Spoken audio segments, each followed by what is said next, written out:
नमस्कार, एच मराठीमध्ये आपलं सहर्ष स्वागत आहे।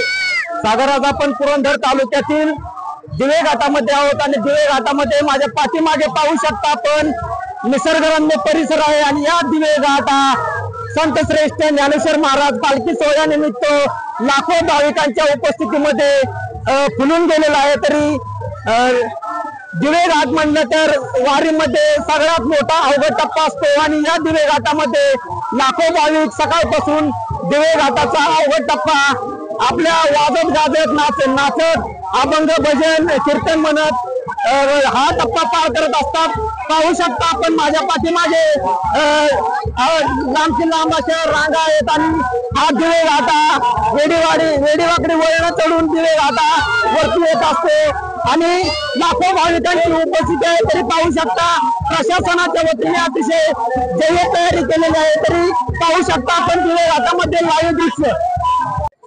नमस्कार, एच मराठीमध्ये आपलं सहर्ष स्वागत आहे। सागर, आज आपण पुरंदर तालुक्यातील दिवे घाटामध्ये माऊलीचे अश्वांचं आगमन झालेलं आहे। तरी पाहू शकता आपण अश्व आणि तितक्याच उत्साहात माऊलींचं दिंड्यांचंही आगमन व्हायला सुरुवात झालेली आहे। तरी पाहू शकता माझ्या पाठीमागे लाखो भाविक या ठिकाणी दाखल झालेले आहेत दिवे घाटामध्ये।